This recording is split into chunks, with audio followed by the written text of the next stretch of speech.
படம் எதிர்பார்த்தது வந்தது வேற. ஆக்சுவலா டைரக்டரும் ஹீரோவும் ஸ்கேம் பண்ணியிருக்காங்க அப்படின்னு தான் சொல்லணும். ஏன்னா ட்ரெய்லரில் பார்த்தோம் அப்படின்னா இவங்க சொன்னது வேற, த்ரிஷால் நயன்தாரா மாதிரி அப்படி இருக்கும் அப்படின்னு.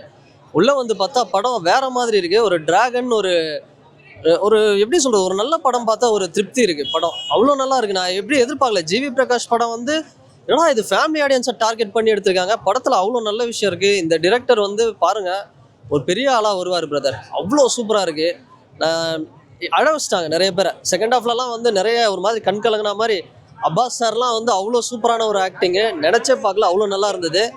ஃபேமிலி ஆடியன்ஸ் கொண்டாடுற படம் இது. இப்போ பாருங்க, எனக்கு தெரிஞ்ச அடுத்த ஒரு 10-15 நாளைக்கு இந்த படம் ஃபேமிலி ஆடியன்ஸ் கொண்டாட போறாங்க. அப்படி இருக்கு.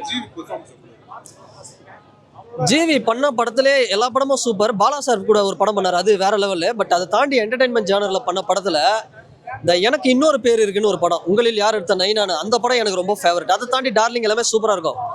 எனக்கு தெரிஞ்சு ஜிவி பண்ண என்டர்டைன்மெண்ட் ஜானர்லேயே ஒரு பெஸ்ட் படம், தி பெஸ்ட் எதுடான்னு கேட்டா இதுதான். இது மாதிரி ஒரு படம் பிரதீப் ரங்கநாதன் பண்ணியிருந்தாருன்னா இன்னொரு 100 கோடி. அவ்வளோ நல்லா இருந்தது படம். சூப்பர் படம், வேற லெவலு, சான்ஸே இல்லைங்க. அவ்வளோ ஒரு கேரக்டரும் படத்தில் வர ஃப்ளாஷ்பேக்கு. ஜார்ஜ் மரியன் அவர் தான் எனக்கு தெரிஞ்சு ஹீரோ. ஜிவி பிரகாஷோட அப்பா வராருல, அவர் தான் இந்த படத்தோட ஹீரோவே. அவர் தான் மெயின். ஜிவி சும்மா சைடு ரோல் மாதிரி பண்ணிட்டு போயிட்டாரு. அந்த அளவுக்கு அந்த மனுஷன் சாப்பிட்டாரு. வேற லெவல் படம்னா, சூப்பரா இருந்தது. இதுதான் ஒரு ஒரு மெய்யழகன் பார்க்கும்போது ஒரு ஃபீல் இருக்கலாம். பட் அந்த அந்த லெவல் ஃபீல் கிடையாது. ஆனா அந்த ரைட்டிங்ஸ்ல எனக்கு தெரிஞ்சு இந்த டைரக்டர் பெரிய ஆளா வருவாரு. ஆனா நீங்க பாருங்களேன், ஒரு லவ் டுடே எனக்கு ஏதோ பிரதீப் ரங்கநாதன் படம் மாதிரி தான் இருக்கு. நல்ல ஒரு படம். மியூசிக்லாம் எல்லாமே சூப்பரு, தரமா இருக்கு படம். ஃபேமிலி ஆடியன்ஸ் தான் கொண்டாட போறாங்க படத்தை. ஃபேமிலி ஆடியன்ஸ்க்கான படம்.